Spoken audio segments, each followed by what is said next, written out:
Today we're going to talk about the Crossfade editor in Cohler Classical. So as you can see before you here, you've got two crossfades there. All we do to edit a crossfade is bring our cursor near the fade we want to edit, anywhere close to it, and hit the letter F. Okay, now we're in the crossfade. We can click and drag the right edge to change the length to the right. Always wait till the cursor turns into that icon. Drag the left edge. That tells you that it's ready to drag. We can drag the center point to drag both edges at once. If we shift and drag the center point, we can move the fade position entirely. And perhaps most importantly, inside of fade edit mode, we can adjust the relative position of the two takes. Here we have take 99 crossfading into take 95. And the point where they join can be adjusted by dragging the two sides. So I can, and I'll show you this by putting a marker here. If I have a marker here and a marker here, as I drag the right side, you see the marker moves, and you can see the whole waveform moving. Okay. Same thing if I drag the left side, marker moves with the audio. So any markers, any automation points, and all edits are all automatically rippling, and they're doing that on all tracks.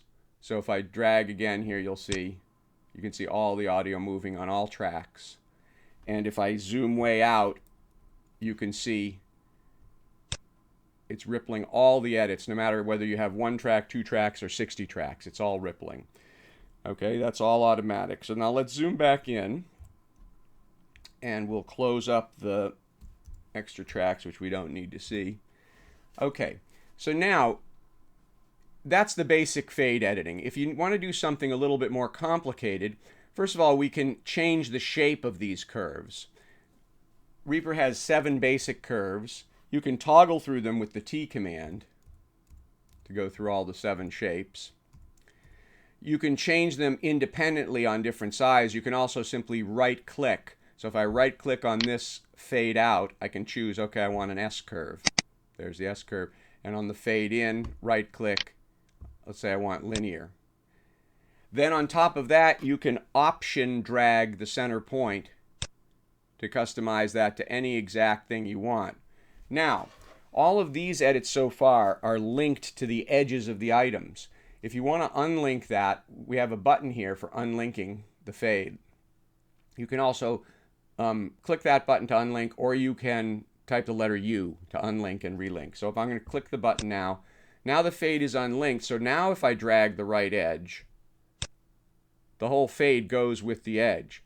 So I can, for example, have a so-called crossfade where the actual fades don't even overlap if I want. And I can adjust the lengths of these fades independently, the shapes of these fades independently, simply by dragging. Okay. And you can see once again that's happening on all the tracks, however many you have, whether it's 1 or 60 or 100. Now, when you exit fade edit mode, you exit that by hitting the escape key. It instantly exits, leaves the cursor and the in point at the middle of that edit you just did, and automatically relocks the fades, because in most cases you want your fades, you're going to have your fades locked and linked together. So if you want to edit this fade again, you can also edit it, by the way, without going into fade edit mode. You can edit everything except for the relative position of the two sides, which requires you going into fade edit mode. All you have to do is unlink first. If you're linked and you drag one of these things, it's going to relink the edit, so you don't want that. So you unlink here, and now again I can drag the fade, I can change the fade shape, etc. All of that can be done outside of fade edit mode, as long as you're unlinked here, and if you're dealing with an unlinked fade. And once again, you can see that's all happening to all the fades. If I drag this fade here, it's dragging all of them. Okay? So, now, when you go to audition the fade, let's go back to audition fades. You're usually in fade edit mode, so I'm going to go back into fade edit mode. I click spacebar. That plays 2 seconds before the fade and 2 seconds after the fade by default. That's a setting you can change. I'll zoom out so you can see this. 2 seconds before, 2 seconds after. Okay? And if you hit the letter Z, it puts your currently editing fade in the center of the screen. If you want to play up to the fade, you hit F9. And if you want to play from the fade, you hit F10. Okay? Now, to go to the next fade, hit the right arrow key. Go to the previous fade. In that case, we actually went out of the fade because there was no fade next. But let me go back in.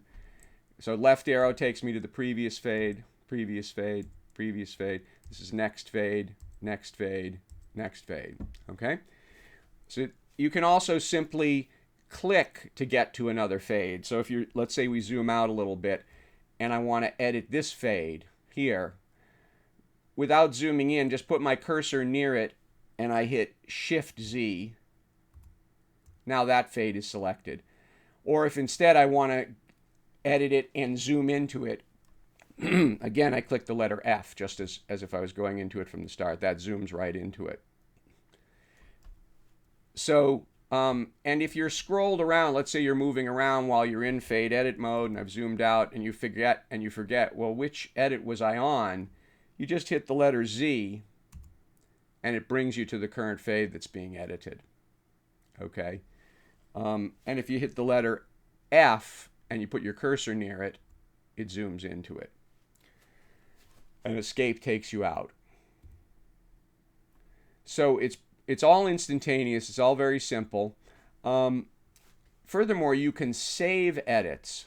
So if you have a particular fade shave that you use a lot, we can save that. Let's say this strange shape we created here is a shape we want to use over and over again. So I do Shift F to open up the native REAPER Crossfade editor window, and in there we can create a preset. And I could say Save Preset, and I can call it Strange Crossfade. And I can even save the length of it if I want instead of just the shapes.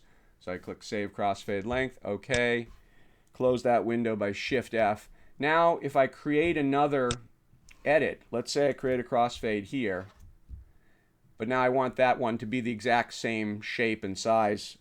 I just go into my preset list here, select Strange Crossfade, and there it is. So you can save as many as you want. You can do asymmetric fades, in and out, different shapes, different lengths. And it can all be done with a click drag instantaneous interface, and you go in and out of the fades instantly. Furthermore, with the Cohler Classical Crossfade Editor, you have this unique feature where you can actually go in and out while playing. So let's say I start playing here. I know I want to edit that fade, so I hit F, brings me into that fade. As it plays by, okay, that was good. I want to go out, so just hit Escape, continues playing. Now I want to go into the next fade. Brings me in there, out. I'm still playing. So without stopping the playback, you can enter and exit fade edit mode, which is very convenient when you're testing edits that you've got and you think they're pretty good, and you just want to run through them quickly and see them up close as you pass by them. So that pretty much covers it. Everything in Cohler Classical is one click away.